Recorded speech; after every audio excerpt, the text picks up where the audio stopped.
गुजरात के लोकप्रिय मुख्यमंत्री श्री भूपेंद्र भाई पटेल, संसद में मेरे सहयोगी श्री सी.आर. पाटिल, गुजरात सरकार में मंत्री भाई जगदीश पंचाल, हर्ष संघवी, अहमदाबाद के मेयर किरीट भाई,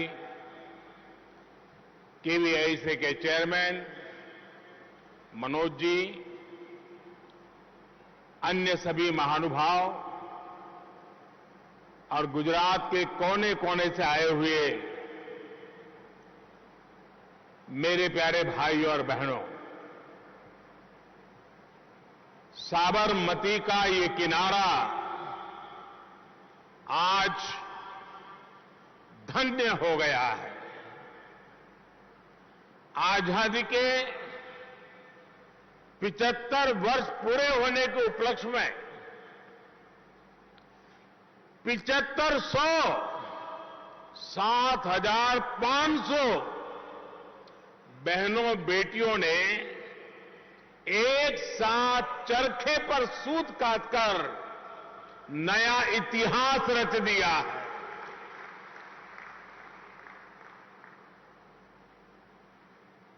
ये मेरा सौभाग्य है कि मुझे भी कुछ पल चरखे पर हाथ आजमाने का, सूत काटने का सौभाग्य मिला।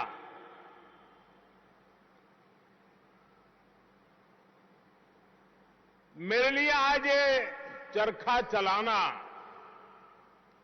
कुछ भावुक पल भी थी।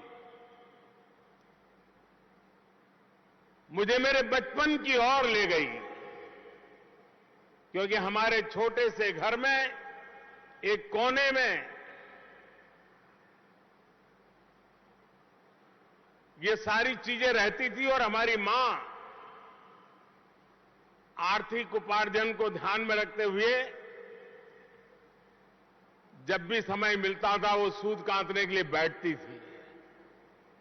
आज वो चित्र भी मेरे ध्यान में फिर से एक बार पुनस्मरण हो आया।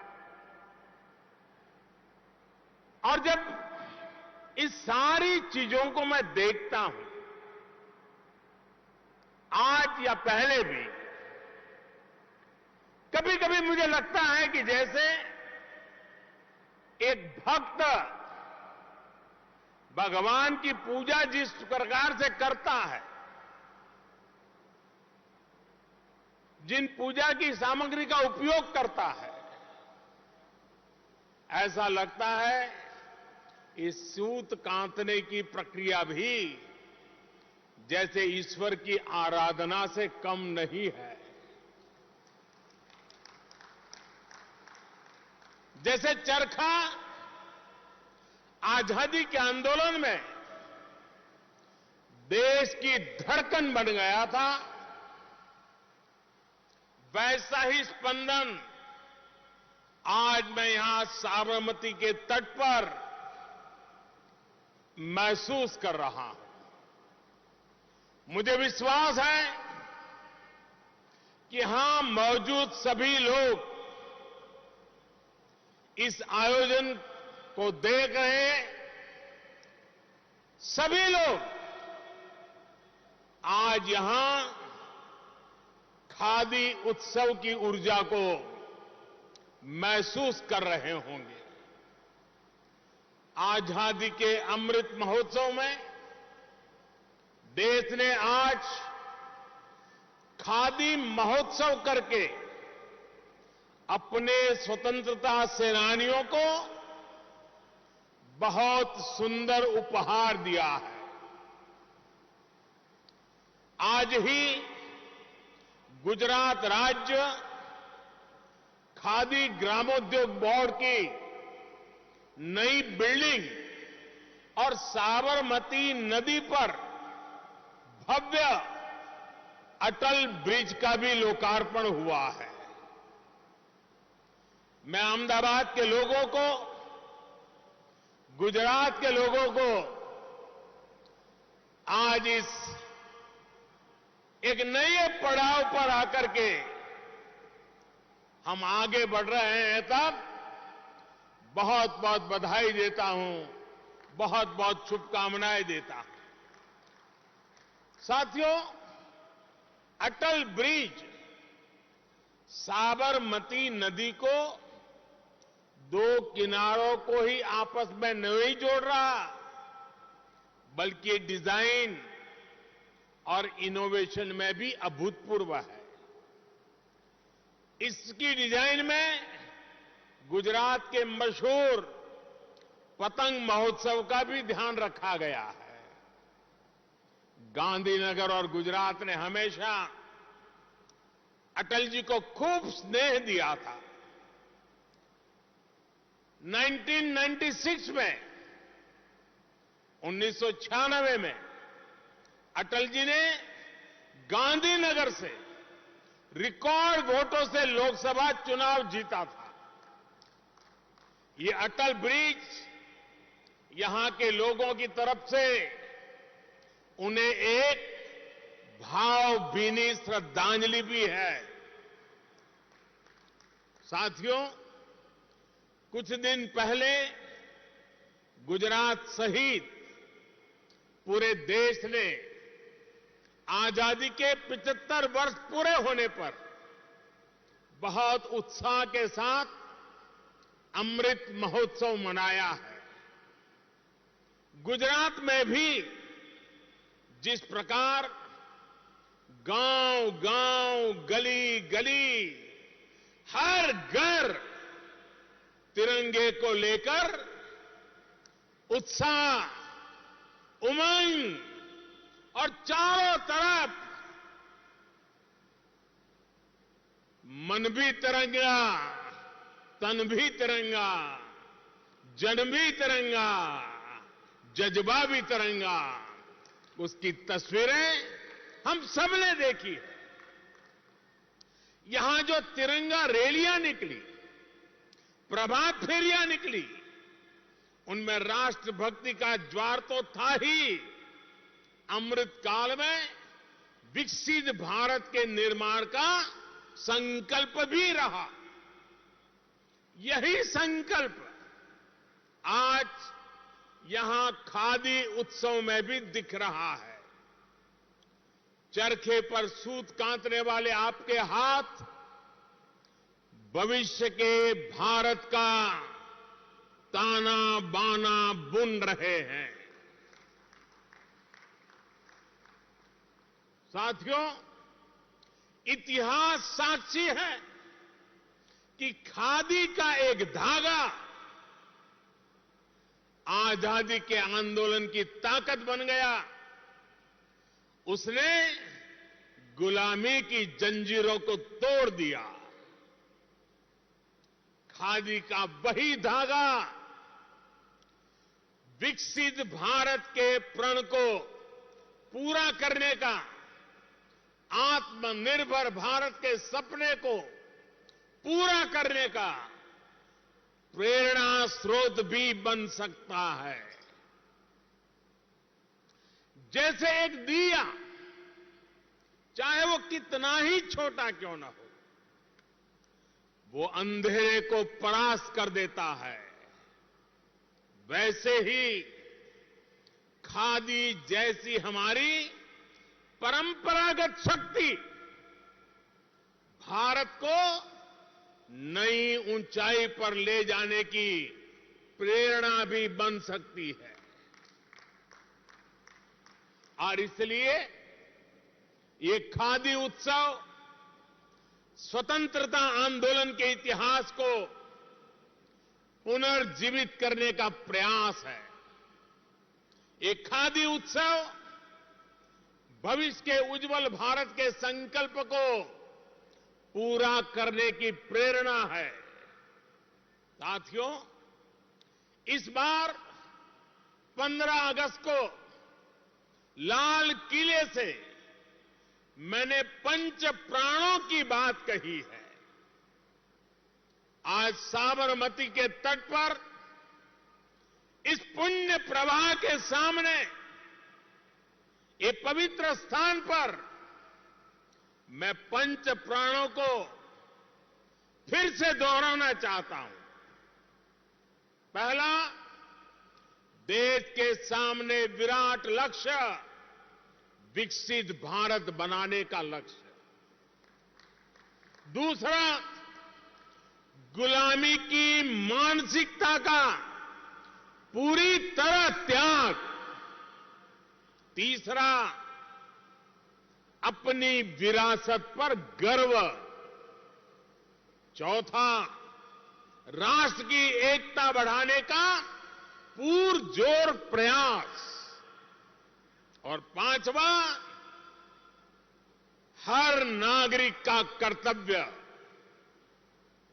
आज का ये खादी उत्सव इन पंच प्राणों का एक सुंदर प्रतिबिंब भी है। इस खादी उत्सव में एक विराट लक्ष्य, अपनी विरासत का गर्व, जनभागीदारी, अपना कर्तव्य, सब कुछ समाहित है, सबका समागम है। हमारी खादी भी गुलामी की मानसिकता की बहुत बड़ी भुक्तभोगी रही है। आजादी के आंदोलन के समय जिस खादी ने हमें स्वदेशी का एहसास कराया, आजादी के बाद उसी खादी को अपमानित नजरों से देखा गया। आजादी के आंदोलन के समय जिस खादी को गांधी जी ने देश का स्वाभिमान बनाया, उसी खादी को आजादी के बाद हीन भावना से भर दिया गया। इस वजह से खादी और खादी से जुड़ा ग्रामोद्योग पूरी तरह तबाह हो गया। खादी की ये स्थिति विशेष रूप से गुजरात के लिए बहुत ही पीड़ादायक थी, क्योंकि गुजरात का खादी से बहुत खास रिश्ता रहा है। साथियों, मुझे खुशी है कि खादी को एक बार फिर जीवन दान देने का काम गुजरात की इस धरती ने किया है।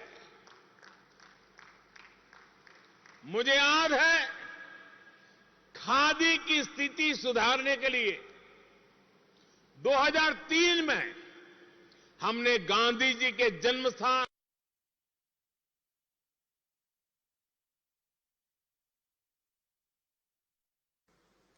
तब हमने खादी फॉर नेशन के साथ साथ खादी फॉर फैशन का संकल्प लिया था।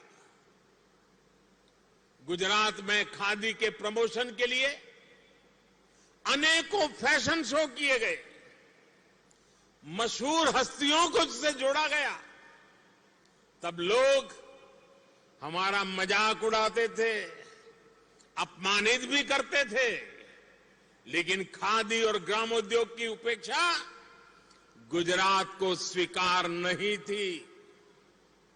गुजरात समर्पित भाव से आगे बढ़ता रहा और उसने खादी को जीवन दान दे करके दिखाया भी। 2014 में जब आपने मुझे दिल्ली जाने का आदेश दिया, तो गुजरात से मिली प्रेरणा को मैंने और आगे बढ़ाया, उसका और विस्तार किया। हमने khadi for nation, khadi for fashion, इसमें खादी फॉर ट्रांसफॉर्मेशन का संकल्प जोड़ा। हमने गुजरात की सफलता के अनुभवों का देश भर में विस्तार करना शुरू किया। देश भर में खादी से जुड़ी जो भी समस्याएं थी, उनको दूर किया गया। हमने देशवासियों को खादी के प्रोडक्ट खरीदने के लिए प्रोत्साहित किया और इसका नतीजा आज दुनिया देख रही है। आज भारत के टॉप फैशन ब्रांड्स खादी से जुड़ने के लिए खुद आगे आ रहे हैं। आज भारत में खादी का रिकॉर्ड उत्पादन हो रहा है, रिकॉर्ड बिक्री हो रही है। पिछले 8 वर्षों में खादी की बिक्री में 4 गुना से अधिक की वृद्धि हुई है। आज पहली बार भारत के खादी और ग्रामोद्योग का टर्नओवर 1 लाख करोड़ रुपए से ऊपर चला गया है। खादी की इस बिक्री के बढ़ने का सबसे ज्यादा लाभ आपको हुआ है। मेरे गांव में रहने वाले खादी से जुड़े भाई बहनों को हुआ है। खादी की बिक्री बढ़ने की वजह से गांवों में ज्यादा पैसा गया है, गांवों में ज्यादा लोगों को रोजगार मिला है। विशेष रूप से हमारी माताओं बहनों का सशक्तिकरण हुआ है। पिछले 8 वर्षों में सिर्फ खादी और ग्रामोद्योग में 2.25 करोड़ नए रोजगार पैदा हुए हैं। और साथियों, गुजरात में तो अब ग्रीन खादी का अभियान भी चल पड़ा है। यहां अब सोलर चरखे से खादी बनाई जा रही है, कारीगरों को सोलर चरखे दिए जा रहे हैं। यानी गुजरात फिर एक बार नया रास्ता दिखा रहा है। साथियों, भारत के खादी उद्योग की बढ़ती ताकत के पीछे भी महिला शक्ति का बहुत बड़ा योगदान है। उद्यमिता की भावना हमारी बहनों बेटियों में फुट करके भरी पड़ी है। इसका प्रमाण गुजरात में सखी मंडलों का विस्तार भी है।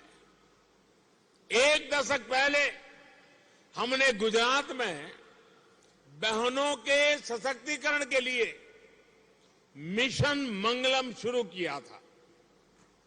आज गुजरात में बहनों के 2,60,000 से अधिक स्वयं सहायता समूह बन चुके हैं। इनमें 26 लाख से अधिक ग्रामीण बहनें जुड़ी हैं। इन सखी मंडलों को डबल इंजन की सरकार की डबल मदद भी मिल रही है। साथियों, बहनों बेटियों की शक्ति ही इस अमृत काल में असली प्रभाव पैदा करने वाली है। हमारा प्रयास है कि देश की बेटियां ज्यादा से ज्यादा संख्या में रोजगार से जुड़े, अपने मन का काम करे। इसमें मुद्रा योजना बहुत बड़ी भूमिका निभा रही है। एक जमाना था जब छोटा मोटा लोन लेने के लिए भी बहनों को जगह जगह चक्कर काटने पड़ते थे। आज मुद्रा योजना के तहत 50,000 से लेकर 10 लाख रुपए तक बिना गारंटी का ऋण दिया जा रहा है। देश में करोड़ों बहनों बेटियों ने मुद्रा योजना के तहत लोन लेकर पहली बार अपना कारोबार शुरू किया है। इतना ही नहीं, 1-2 लोगों को रोजगार भी दिया है। इसमें से बहुत सारी महिलाएं खादी ग्रामोद्योग से भी जुड़ी हुई है। साथियों, आज खादी जिस ऊंचाई पर है, उसके आगे अब हमें भविष्य की ओर देखना है। आजकल हम हर वैश्विक प्लेटफॉर्म पर एक शब्द की बहुत चर्चा सुनते हैं, सस्टेनेबिलिटी। कोई कहता है सस्टेनेबल ग्रोथ, कोई कहता है सस्टेनेबल एनर्जी, कोई कहता है सस्टेनेबल एग्रीकल्चर, कोई सस्टेनेबल प्रोडक्ट की बात करता है। पूरी दुनिया इस दिशा में प्रयास कर रही है कि इंसानों के क्रियाकलापों से हमारी पृथ्वी, हमारी धरती पर कम से कम बोझ पड़े। दुनिया में आजकल बैक टू बेसिक का नया मंत्र चल पड़ा है। प्राकृतिक संसाधनों की रक्षा पर विशेष जोर दिया जा रहा है।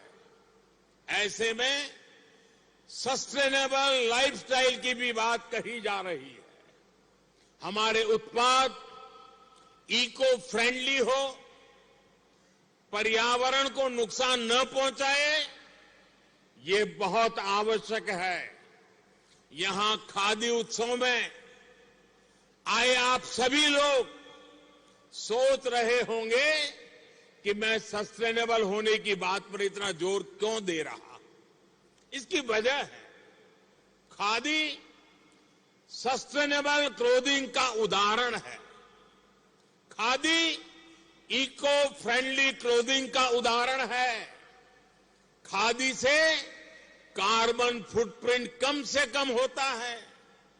ऐसे बहुत सारे देश हैं जहां तापमान ज्यादा रहता है, वहां खादी हेल्थ की दृष्टि से भी बहुत अहम है और इसलिए खादी आज वैश्विक स्तर पर बहुत बड़ी भूमिका निभा सकती है। बस हमें हमारी इस विरासत पे गर्व होना चाहिए। खादी से जुड़े आप सभी लोगों के लिए आज एक बहुत बड़ा बाजार तैयार हो गया है। इस मौके को हमें चूकना नहीं है। मैं वो दिन देख रहा हूं जब दुनिया के हर बड़े सुपरमार्केट में, क्लॉथ मार्केट में भारत की खादी छाई होगी। आपकी मेहनत, आपका पसीना अब दुनिया में छा जाने वाला है।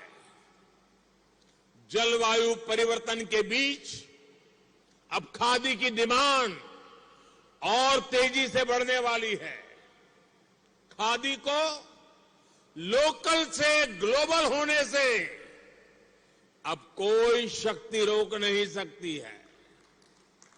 साथियों, आज साबरमती के तट से मैं देश भर के लोगों से एक अपील भी करना चाहता हूं।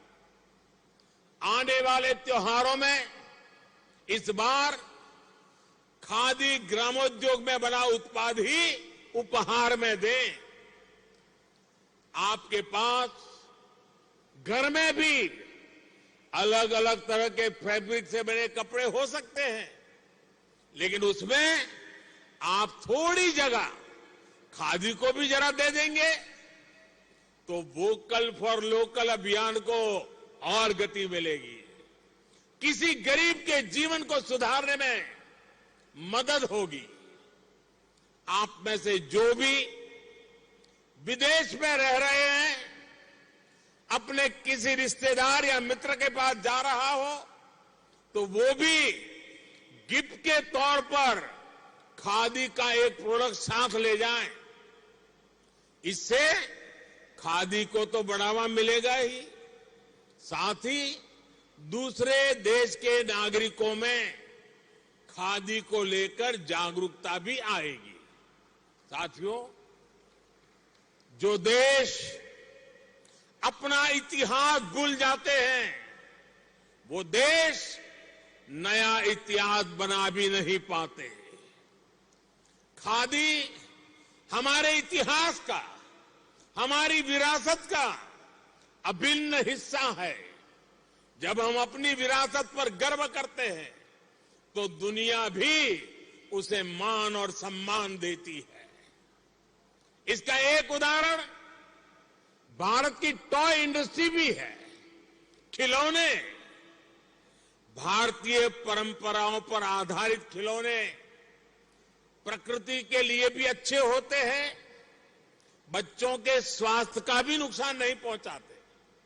लेकिन बीते दशकों में विदेशी खिलौनों की होड़ में भारत की अपनी समृद्ध टॉय इंडस्ट्री तबाह हो रही थी।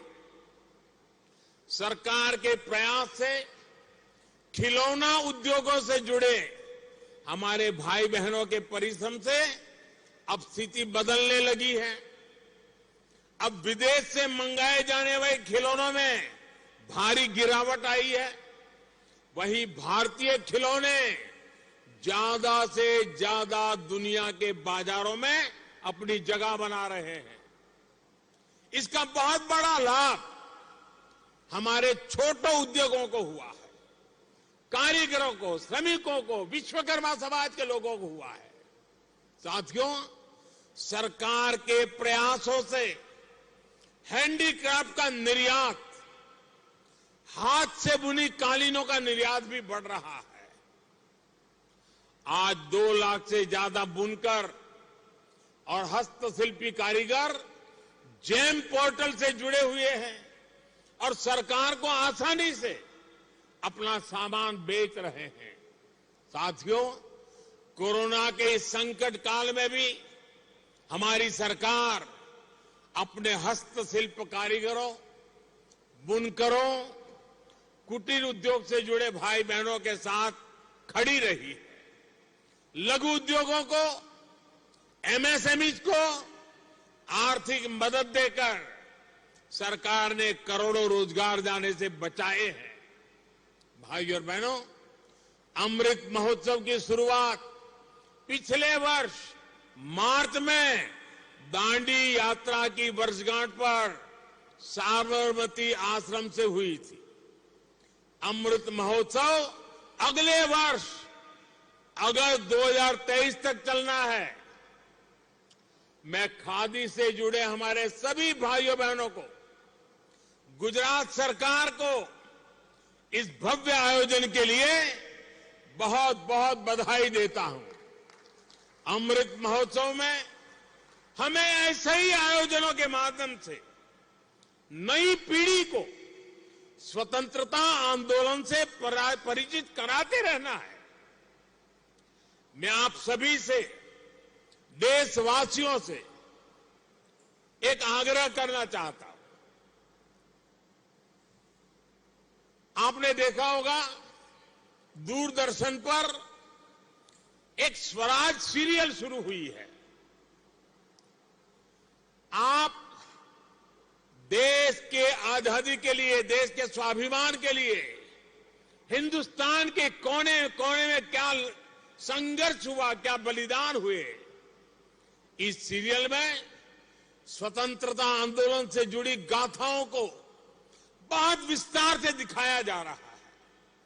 आज की युवा पीढ़ी को दूरदर्शन पे रविवार को शायद रात को 9 बजे आती है, ये स्वराज सीरियल पूरे परिवार ने देखनी चाहिए।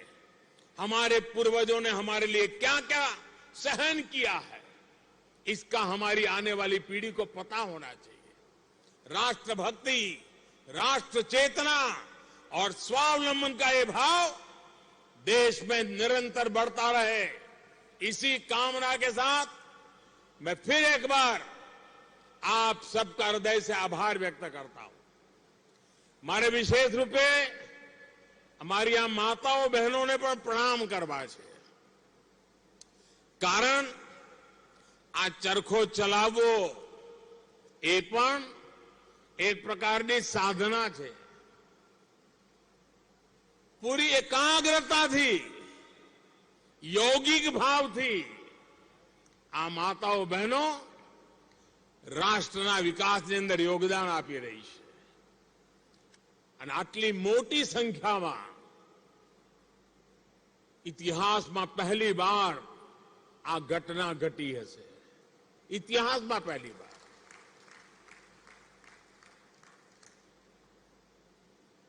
જે લોકો વર્ષોથી આ વિચાર સાથે જોડાયેલા છે, આ આંદોલન સાથે જોડાયેલા છે, એવા સૌ મિત્રોને મારી વિનંતી છે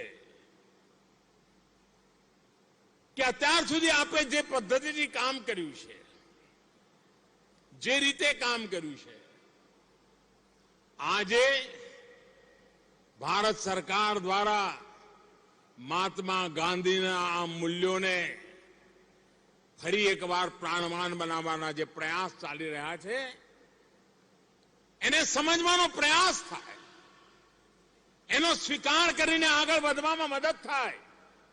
એના માટે હું આવા સૌ સાથીઓને નિમંત્રણ આપું છું.